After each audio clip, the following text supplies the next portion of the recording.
So President Trump was hate watching the Democratic debate last night. And so you can tell that he was hate watching because this morning he tweeted this out. You would think that there is no way that any of the Democrat candidates that we witnessed last night could possibly become the president of the United States. Now you see why they have no choice but to push a totally illegal and absurd impeachment of one of the most successful presidents. Yeah. Okay. So, um, hate watching definitely, but using it as basically a way to try to defend himself from the impeachment inquiry, because of course. Now, as far as being successful, I don't think he knows what that word means. For example, he has not built the wall. He hasn't defeated ISIS because right now, thousands, hundreds of their fighters at least, possibly thousands, have escaped from Kurdish prisons because Kurdish people cannot protect the prisons, cannot protect the prisoners because they're currently under attack by Turkish military forces, which Donald Trump left the area and opened it wide up for the Turkish people to go after the Kurds. Uh, Not only that, so that's a big foreign policy failure. Sorry about that. um, Not only that, but he has not won on trade. For example, we're in a trade war with China. So we're getting actually taxed more as a result of that. North Korea, still incredibly dangerous, still has nuclear weapons, has not denuclearized. Iran, now there's danger when it comes to Iran, even though before we had an Iran deal, Trump, of course, ripped that up. We're still in the Middle East. We actually have not left Syria. We just moved out of northern Syria. So we moved our troops out of the way, essentially to allow the Turks to go in. We also are adding about 1,000 more troops to Saudi Arabia for some reason. I don't know why. Um, and then look, you look at that. There's pretty much no success here. What is he actually doing? I mean, unless you count kids in cages, and if you count kids in cages as a success, then you're a terrible person. Now, he followed up this tweet by saying, quote, our record economy would crash, just like in 1929, if any of those clowns became president. Really? We have a clown president. He literally came from reality TV and was a TV show carnival barker, essentially. And you want to call other people clowns? Really? Really? Look, the White House itself, and story after story, leak after leak, by the way, of the White House being an absolute disaster. Nobody knows what they're doing. There's record staff turnover. Many of your former allies have turned against you. A couple of examples: Michael Cohen, your personal fixer, as well as Anthony Scaramucci, many others. I mean, Jeff Sessions. Um, oh my God, too many, right?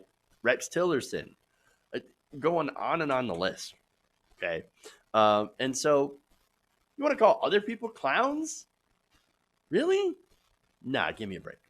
Uh, every polling organization, by the way, save for Rasmussen, has Trump losing, and this is why he's worried, right? And this is why he's saying there will be a recession. It'll be a it'll no.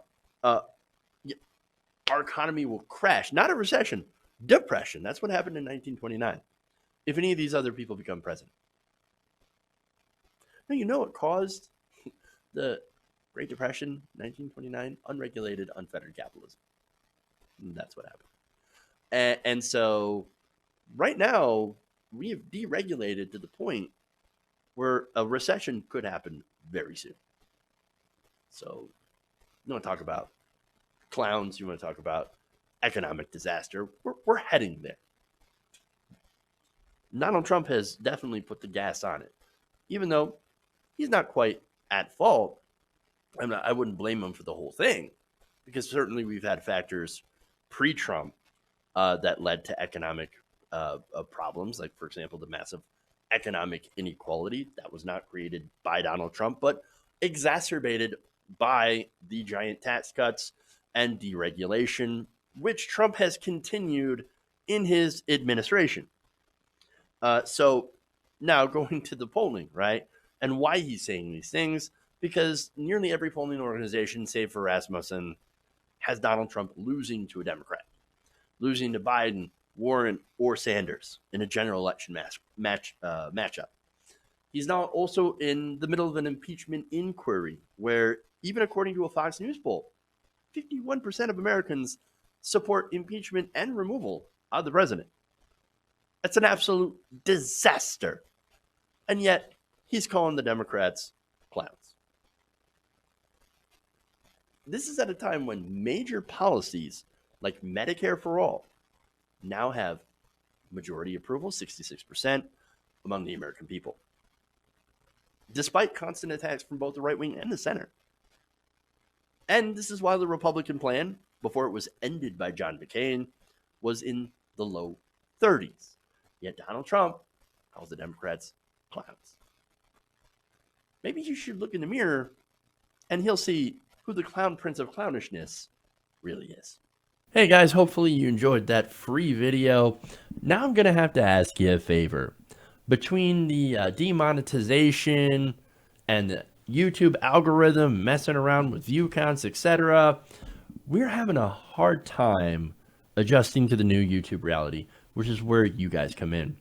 See, we have a Patreon, patreon.com/TYTNation, set up to help us rely on you guys, the viewers, instead of big corporate ads. Look, you know the show. You know how I'm not in favor of big corporations anyway. So help us transition away from relying on the ad model to pay the bills and sign up to be a patron, patreon.com/TYTNation. That goes a long way to help us keep the lights on. And you guys will know that you're supporting independent, progressive media.